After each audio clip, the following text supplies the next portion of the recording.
waaw asalaamaaleykum yéen waa Mouride Info man Bathie Sogue maa ngi nuyu seeni téléspectateur di leen siyaare ci bisu bu ngeen ma seet man nag responsable politique la nekk ci parti Teranga Sénégal bi nga xam ne le docteur Abdoulaye Niane moo ko jiite dëkk marché Ocass nekk aussi conseiller départemental nekk président commission jeunesse sport et promotion des valeurs civiques au niveau du conseil départemental de Mbacké. waaw bon élection législative yi ñu génn maa ngi nekkoon ci liste bu ñuy wax ànd suqali Sénégal bi nga xam ni le président du conseil départemental de Mbacké Serigne Fallou Mbacké jiite woo ko foofu tit nga may ma tuuti balaa may répondre sa question ma nuyu ko bu baax sargal ko siyaare ko ndax nit ku baax la koo xam ni yàlla def na. Dama doon ànd ak moom ci politique ànd bu rafet yàlla moo ko jeexal teewut it relation yi ma seq ak moom ci yu baax ñu ngi koy continuer liste boobu nag bi ñu demee yàlla def na dagaan nañ baatu askan wi mais li xew Touba ñëpp xam nañ ko parce que dañoo am fii Touba élection amu fi loolu wax nañ ko parce que tit def nañ recours dem ci ba Dakar ba conseil constitutionnel atte mais la mu atte dafa bëgg rek dalal nit ñi waaye attewul droit kon jàppoon naa ni am na regret. parce que li ñu liggéey mérité woon nañu tey bu ñu wote woon surtout fi nga xam ne moo nekkoon suñu base muy Darou Khoudoss dinañ mën a am ay député mais c'est regrettable ak ni mu amee mais daal li ñu si mën a wax daal mooy que suñu ginnaaw la loolu ak ay élections ñoo ànd mais ñi nga xam ne ñoo fa nekk tey ñu ñaanal leen ñu mën a défendre les intérêts de Touba. na ñu si jàpp xam ngeen leen parce que tit ci presse ngeen di yëngatu xam ngeen ñañ ca téye woon ci côté pouvoir ak opposition. li si am solo nekkul dañuy viser ay personnes dem na ci yoon la mu gëstu parce que tit ñoom ñoo ëpp ay éléments d'investigation xool nañ ni kat ñii lañ ca tuddoon toogaat nañ ba ci yàgg seetal leen waaye man dama ciy def benn jàngat loolu war nañu mën a mettre prévenir que ëllëg yu mel noonu bañ a amati parce que tak neexul nga déposer sa caution battre campagne bàyyi ba bis ba ay samba booy ak fu ñu mënti bokk. ñëw yàq ko man noonu laa leen di traité ñi ko yàq ay samba booy leen samba booy weesuwut lu askan wi bokk mu nekk tey ñëpp war ci gis seen bopp nga yàqu waxuma ni nag diw la wala yu mel ne mais ki ko def na yëfi samba booy def na yëfi vandalisme et yooyu vraiment c'est à éviter pour une démocratie. mais nag yàlla moom mooy tànn ñi nga xam ni ñoo war a doon député amul lenn lu ñu siy mettalu parce que ay jeunes lañ ñu ngi ci politique bi jàpp nañ ni li ñu bëgg a liggéeyal suñu gox bu dee député. ci nañ koy jaare liggéey ko mën nañ ko bu dul député tit on a nos voix donc et nos voix sont autorisées mën nañu wax li nga xam ne tey mooy jafe-jafe askan wi ak nuñ ko mën a waxee rek que ñu dem assemblée ak ñu dem Touba. waa xam nga bugguma sax di insister foofu ci lu bari parce que dama fa daan yëngu te yëngootuma fa parce que am na yenn éléments yoo xam ne du ma ci mën a ñëw mais daal li ma mënoon wax si législative yi ak fa ma nekkoon donc je crois que wax naa ko jàpp naa ni bu Darou Khoudoss voté woon. Sëñ Fallou dina am député loolu mooy suma conclusion. waaw xam nga man dama jàpp ni transhumance boo nee Bathie Sogue ñëpp xamoon nañ ko ci Sëñ Fallou dëgg la xame googu ñu ma xamee Sëñ Fallou ba tey damay nangu ni maa ngi ci Sëñ Fallou ci xarit ak ci diggante ak sëriñ ndax dañuy ànd 13 ans ma ak moom mais Sëñ Fallou ñëpp xamee nañ ko ci Ablaye Wade est-ce que bi mu defee retrait ak Ablaye Wade est-ce que créé na coow. politique gis-gis la tey moom li ko animé ba nga xam ni tey àndatut ak Ablaye Wade donc am na lu ko naqari woon ci njaboot gi am na lu ko naqari woon ci kër ga man it gis-gis bu mel noonu moo ma animé la personne de Sëñ Fallou dérangé wu ma ndax Sëñ Fallou nit la koo xam ne dama koy rendre hommage li mu participer sama carrière politique dafa bari te man bokkuma ci politiciens yi nga xam ne dañuy tàggoog nit di ko xas nit ku baax la sëriñ la liggéeykat la. te ku bëgg askan wi la loolu mën naa ko témoigner askan wi yëpp loolu lu nekk la parce que fa mu toog bu ko neexoon toog laaj ay addiyam mais tey jii mu ngi summeeku di dem fu nit dem parce que li mu daj ci élection yi ak li mu joxe ci alalam jàpp naa ni ku bëgg askan wi rek moo koy def kon bu ñu amoon tey fukki Sëñ Fallou jàpp naa ni région de Diourbel dina développer mais sa question mu ñëw ci man Abdoulaye Niane ci dëkk bi la nekk àndewuma ak moom ay genre leader mooy suma leader déedéet du tout damay politique yàlla def na bi ma génnee ci ànd suqali Sénégal ñi ma contacté bari na mën naa tudd seen tur ñoo xam ne nekkuñu fi ay Thierno Bocoum ay ñu bëri woo nañ ma ni ma dañu bëgg ñu ànd parce que dégg nañ ni génn nga ci sëñ Fallou ak ñeneen bon man ma jàpp ni sama gis-gis mooy ànd ak ay doomi dëkk bi te bi ma xoolee par rapport ak ci comportement ci personnalité yàlla def moom sax dafa ñëwoon di ma jubóole ak sëñ Fallou ay nit ñoo dox suñu diggante pour que ñu ànd mais jour bi mu njëkkee ñëw dafa ñëw ni ma dama bëgg nga delluwaat ak sëñ Fallou mais bi mu xamee ni mënatuma dellu moom it c'est normal mu ne ma dama lay ñaan boo bëggee boo naree ànd ak beneen responsable politique feneen dama lay ñaan nga ñëw ñu ànd bi ma ko gëstoo waxtaan ci ak sama base ma xool jikkoom mu doy ma mu nekk nit ku baax dëkk Touba dëkk Daaru Xuddoos ñu am yaakaar si moom it jàpp ni bu ñu àndee ak moom li ñu bëgg a yóbbu suñu dëkk ci kanam dina mën a nekk te yàlla def na bi ñu commencé ànd ba léegi yàlla mu ngi ñuy suturaal ñuy ñaan sutura soosu yàlla na ko suñu borom yokk parce que Ablaye aussi nit ku baax la nit ku dal la ku am xam-xam la parce que tit boo demee ba am benn niveau académique yi am doctorat nekk professeur de l'université je crois que ni loolu personnalité wu gënu ko weesu. yàlla dafa def it même bu nekkee moom yàggu ci mais bi mu demee élection yi moo ëppale fi ma nekkoon moo ëppale ay maître El Hadj Diouf moo ëppale ñu bari parce que il s'est classé 16e avec 13 800 voix kuy doog a ñëw am lu mel noonu kon jàpp naa ne loolu tit buñ ko xeeb kon moom nu mu def xamul politique ba pare engagé score bu mel noonu du loolu gis nga ñun d'habitude dañuy xool ni ki am tur ki mën a wax lu ñaaw moo mën politique mais nañu xool tey leader yi nekk biir Touba man je dis sax département wu Mbacké kan moo ci ëpp profil Abdoulaye Niane amu ci et aussi ni mu jegee ndaw ñi jege ko jigéen ñi jàpp naa ni loolu démarche politique bu baax la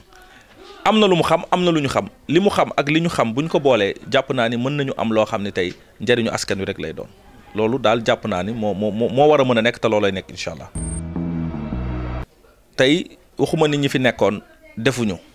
mais ñi fi nekkoon def nañ mais xam nga aussi dañu bëgg relève parce que boo xoolee tey classe politique bi am tey ñi fi nekkoon rek ba tey ñoo fi nekk ñi ngay tudd mais tey Abdoulaye il a eu donc vraiment di def dara loo xam ne lu visible la lu nit ñi di gis mu ngi parrainé final yi mu ngi jàppale jigéen ñi ci wàllu financement ngeen baal ma alxamis bi le 28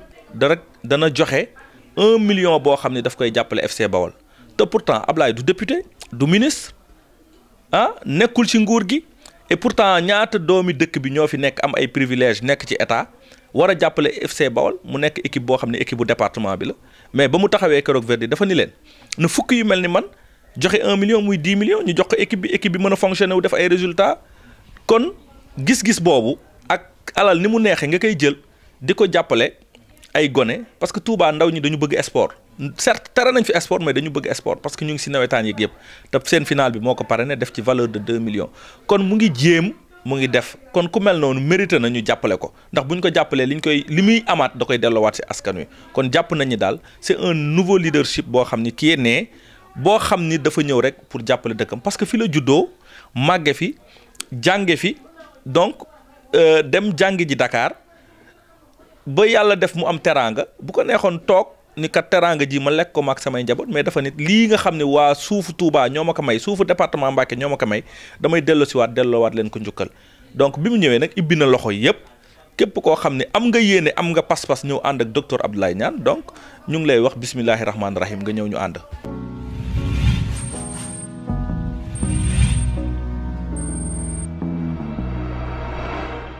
waa xam nga foofu am na jàngat bu ma ci am ndax Touba ñu ngi fay ndox. nii Touba ñu ngi fay ndax ndox mi ñuy naan yow doo ko naan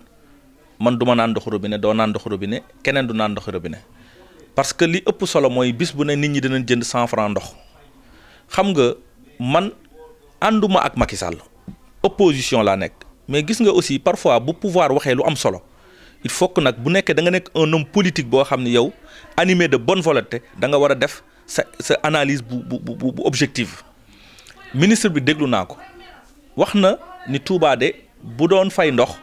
jàpp naa ne jafe-jafe bii du ko am Touba dafay màgg Touba am réew la est-ce que waa Touba dañuy continuer rek di ñàkk bañ a fay ndox loolu baaxul sax ci dëkk bi économie dëkk bi nañ waxante dëgg baaxu ci parce que ñaata sareetu ndox ñaata citerne kër goo romb yaa ngi gis ab bassin bu fa nekk ñuy jaay ndox mais ndox yooyu tey ñu branché woon ko mu nekk tey ci ay robinet nit ñi di ci naan même mën na bañ a nekk fay mais mën na nekk benn somme boo xam ne ñu ne téeméeri dërëm la kër gu nekk di participer ñun ñëpp ñu am ndox mu neex parce que tey màggal yii bii passé ñàkk ndox bi et ñaata forage ñoo am Touba forage yaa ngi fi mais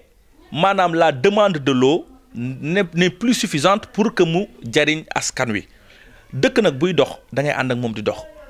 Touba bi nga xam ne jamonoy Cheikh Abdou Lahad la bokkut ak tey Touba bi ñu nekk parce que 20 ans dox na ci diggante bi yokku na fi donc lu bëri nag mbir buy yokk Touba bi foofu la ñu rawe ñoom bu réew di dox dañuy xalaat di ànd ak réew mais ñun dañu bëgg a jël benn idée boo xam ne 20 ans en arrière la ñu bëgg ko appliquer bëgg ci def politique certes ku bëgg a critiquer Macky Sall am nga possibilité critiquer ko mais bul wax rek parfois loolu xalaat boobu mënoon nañ ko jàngat ñu ne waa nañ leen ko jàngat nañ leen ko waxtaane mais ñu ne lii nan la mën a nekke ay nu mu ngi fi leneen mu ngi fi mais nan lañ ko mën a def ba nga xam ne kay dina nekk tey njariñ ci askan wi loolu mais xalaatuñ ci parce que politiciens yi dañoo barrer la route waaw Touba du fay ndox saaga leen ndox leen mais c'est pas ça aussi dañu bëgg tit quand les gens s'opposent que ñu def ko sur la base des idées ñu wax lu jadumaan man je fais partie des gens qui sont d'accord que Touba ñu fay ndox mais pas fay ndox ak SDE yu mel noonu mais ñu defal leen ndox raffiné ndox moo xam ne mais tey suñu ndox mii ñuy naan mais ku ci jigéen bu ci nekk diggante boo demee hôpital ñu tere la ko parce que ndox mi dafa bëri maanaam bëri na microbe bëri na maanaam des naa impropre ni mu war a propreté bi des na te yow tey booy sangu rek da nga koy sentir ci sa yaram ndox mi boo ko laalee pour nga set rek ça pose problème mais demal Dakar ñoom ñi nga xam ne dañuy consommer lac de Guiers qui est une eau douce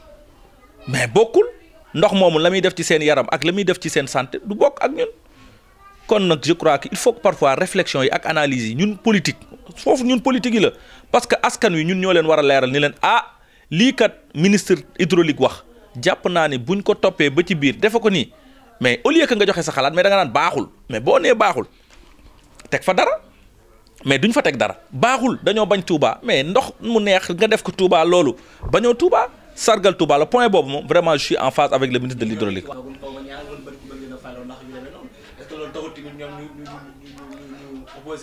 waaw d'accord xam nga tey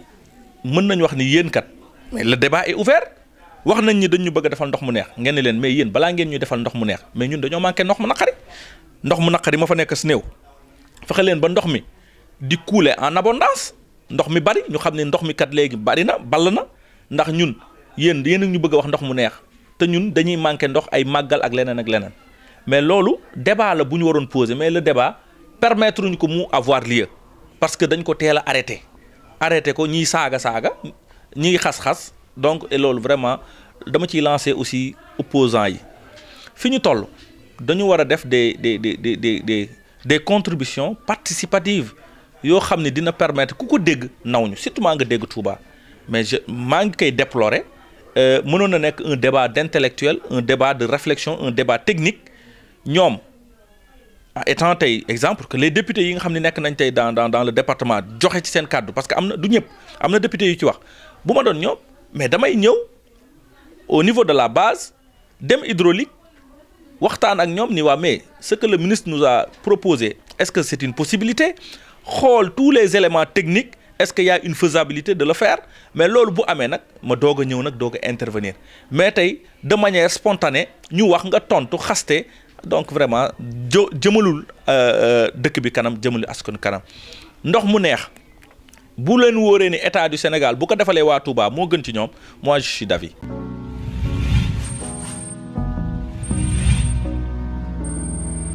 bon man sama gis-gis Mimi Touré warul woon di doxantu heure bi dañ ko waroon convoquer à la CREI parce que li mu wax avocat yi nga xam ne ñoo doon def la traque sur le plan judiciaire ñoom seen comportement daf ko weddi ni mu ko weddee mooy ñoom ñu ngi demander kon ndegam recevoir ngeen 200 milliards ci traque yi kon jox leen ñu suñu xaalis kon ñooñu déjà affaire bi daf leen surprendre Sénégalais yu bëri ndegam président Macky Sall dafa bëgg lu leer mais war na woo Mimi Touré ni ko ah yow mii kat xaalis bii anamu parce que ba tey dégguñu porte-parole gouvernement bi wax donc ministère des finances waxu ci ministre du budget waxu ci bañ ni xaalis bi kat fii lañ ko orienté yu mel noonu kon tey jii moom warul fanaan biti te dafa nekk nit koo xam ni dafa yee fitna moom gis na tey ni mu régressé woo sur le plan politique APR joxatu ko considération mais ñàkk jox considération warul tax ngay créer buzz moom dafa bëgg a dund gi mooy politiquement di survivre ñu naan Mimi Touré na yam palaasam bu mu taal suñu réew bokk na ci ñi nga xam ne ñoo jege Macky Sall seeni wax day yàq réew day tas réew heure bii Mimi Touré dañ ko waroon tëj ci kaso bi la waroon yendu tey warut a génn parce que wax ji mu wax dafa dangereux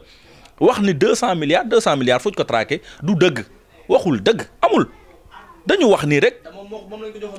mani xoolal dama ni 200 milliards Karim Wade mi ñu doon topp yorul 200 milliards bay joxe 200 milliards mais léegi nañu wax 200 milliards yooyu fan la feeñ réew maa ngi ndóol réew maa ngi jafe nit ñaa ngi sonn nga ni 200 milliards am nga ko buñ ñu fontoo buñ ñu nekk di ñu délirer dañuy divertir c'est une manière que tey sénégalais yi xiif nañ sonn nañ pour que ñu bañ a sentir loolu ñu ne nañ créer buzz Mimi Touré na yem place am moom dafa am problème xamoo fu muy militer du Kaolack du Dakar du Grand Yoff fu mu dem ñu wulli ko na toog place am ak ñaawaayam loolu mooy dëgg loolu laa gëm adduna bi jarul ñuy wax yenn yi parce que am na loo xam ne rafetul sax nga koy wax ñi nga xam ne ñun ay xale lañ nekk seeni doom di politique di ko wax Mimi Touré li mu wax man bu gëmuma ko li ma gëm mooy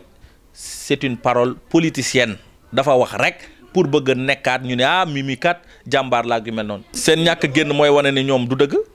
boo waxoon dëgg non xam nga mooy dëgg na gouvernement bi sax da koo jéppi gouvernement bi da koo jéppi sax parce que loolu du actualité Mimi ay toj-toj rek lay wax waxi Mimi je crois que daal warul day jël suñu temps ci émission bi te jaru ko Mimi daal na xaar wàllam tëjee na ñeneen buñ ñëwee moom na xaar ñu woo ko parce que li mu def ci ay njombe moom foog ñu woo ko moom mu leeral ko. Y a pas de dialogue existe sur la forme dialogue nañ wax dialogue rek baatu dialogue lu ñuy dialoguer lan lañ war a dialoguer mais Macky Sall buy dialoguer ak ñun lu muy dialoguer ak ñun non déedéet xam nga dialogue dafa am lu koy jiitu dañoo ni opposition dafa nekk maanaam kuréel goo xam ne mooy tax démocratie mën a sax ci ab réew dëkk bu amul opposition rek amul démocratie te Sénégal malheureusement nous avons une opposition passive opposition boo xam ne maanaam ci salon bii rek la ñuy toog loolu nag teguñu ko seen bopp parce que ni pouvoir bi en place commencé woon comporter ak moom ku génn ñu jàpp la def la ay matraque taali lacrymogène te ñi nga xam ne ñoo jiite opposition bi ñi ci ëpp ñëpp dañoo feebar gis nga fi lu ne nga fi gis nga ñu sànni seen i dàll lu ne def na leen ko maanaam daf leen a terroriser ba nga xam ne dañu ragal ñaata nit lañ fi tëj kon jàpp naa ni tëj ay nit def lu la neex saa yoo demee ba xam ne da ngay waaj a daanu élection rek nga ni naa woote ab dialogue mais dialogue bi lu mu doon dialogue boo xam ne ministre de l'intérieur moo ko wee ña fa dem sax kenn xamu leen téeméeri parti ak fukk ak benn toog non nañu respecter sénégalais yi dialogue nañu dialogue ci éducation xool nan la grève yi di wàññeeku nañu dialogue ci syndicat yi nan lañ koy wàññee ba nga xam ne intérêt travailleurs yi dinañ ko mën a défendre nañu def dialogue ci social xool tey pauvreté bi nan la ñuy def ba mu wàññeeku sénégalais bu nekk nan lay def tey ba am courant këram am ndox këram am lu mu def as néew ci panier de la ménagère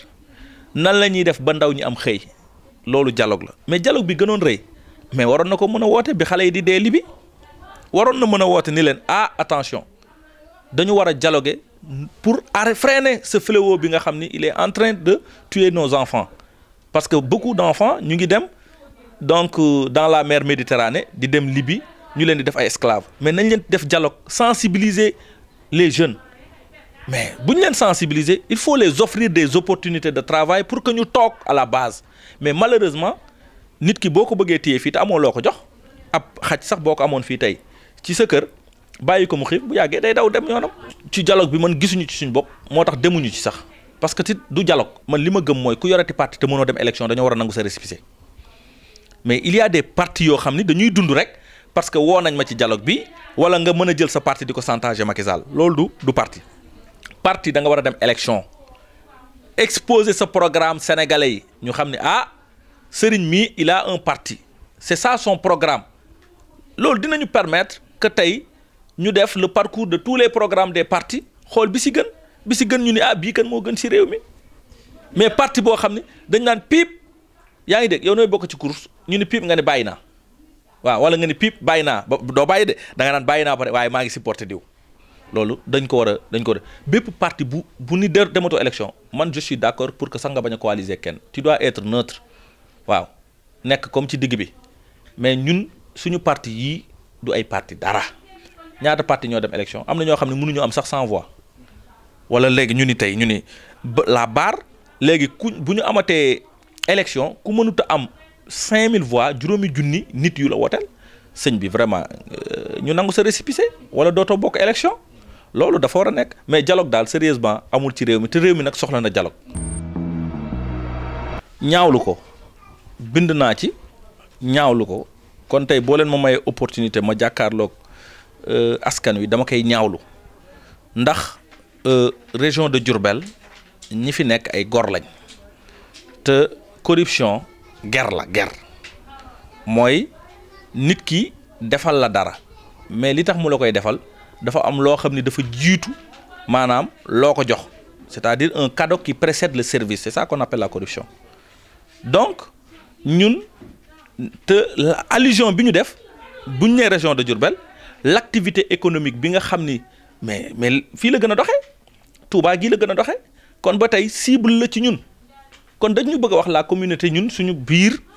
que ñun jubuñu corruption rek la ñuy dundee guerre riba la ñuy dundee rapport bi ki ko génne muy institution di OFNAC mais OFNAC waxul ni kudd am na malversation dégguñu ko Petro-Tim dégguñu ko Aliou Sall tudduñu ko fi mais lan moo tax ñooñu woowuñu leen man damaa bëgg bu nekkee yow da ngaa wër xam nga rapport mooy dafay ngay am loo xam ne lu substantiel lii lu wér la lu avéré la lii am na région de Diourbel ñoo fa ëpp mais na sanction yi dal mais rapport bii passé Cheikh Oumar Anne directeur COUD ñu ni yow da ngay def ay contrat yoo xam ni abusive irrégulier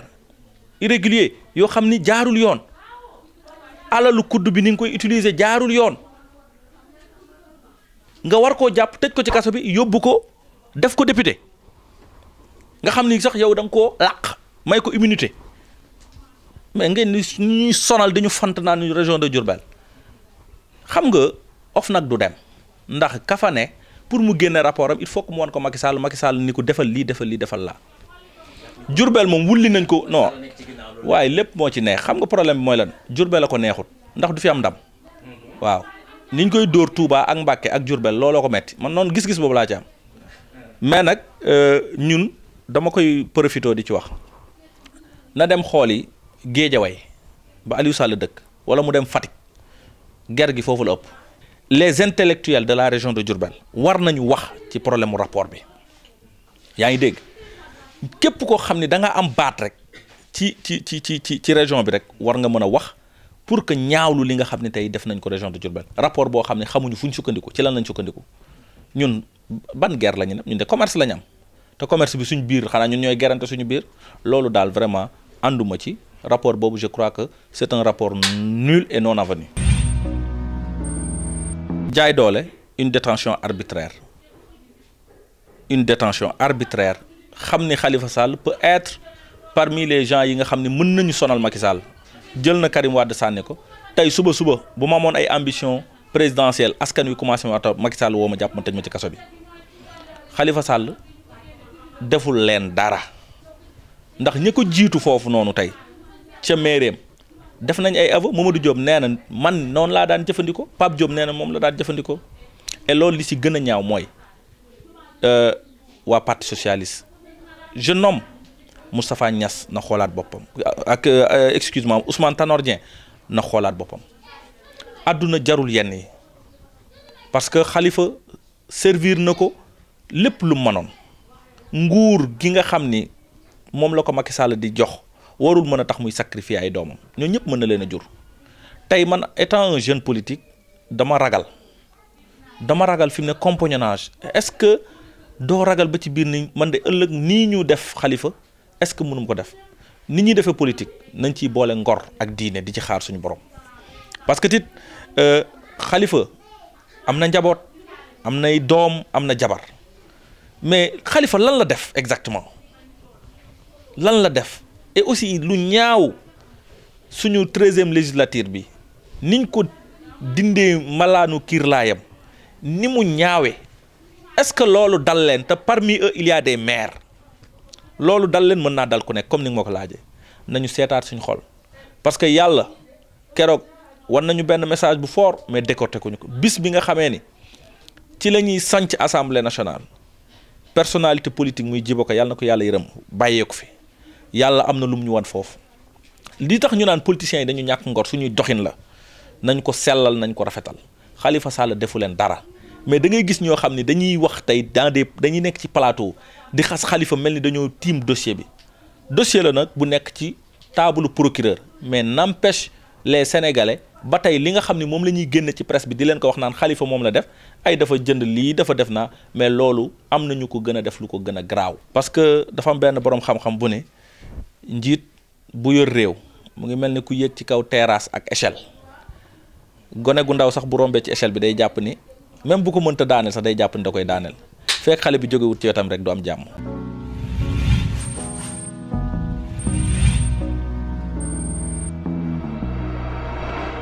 maa ngi leen di sant xanaa di leen nuyu di rafetlu aussi vraiment seen contribution ci doxalinu dëkk bi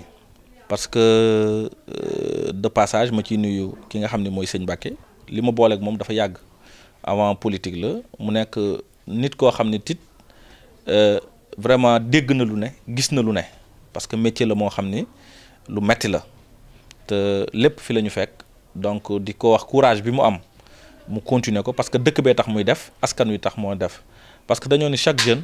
am na loo xam ne war nga ko def ci sa génération soit da nga koy def soit da nga ko trahir te alhamdulilah macha allah mu ngi koy def yéen di leen encourager di leen wax ni la que presse bi ak politique bi ñëpp benn lañ kenn ku nekk dafa am nooy doxee mais li nga xam ne daal moom laa bëgg a tëjee maa ngi sant bu baax ñi nga xam ne ñoom laa nekkal si politique bi di nuyuwaat bu baax ki nga xam ne moom laay àndal muy Abdoulaye Niane di remercier tit bu baax sëñ Fallou Mbacké mi ma nekkaloon di ko ñaanalit lii nga xam ne moom mu ngi cay dugg ci ay activités am yàlla may ko ci ndam ak képp kum àndal parce que loolu tit mooy yéene gi nga xam ne moom laa ko mën a yéene di ñaanit teraanga Sénégal yàlla def mu dem bay teral waa Sénégal maa ngi leen di sant di leen gërëm jërë ngeen jëf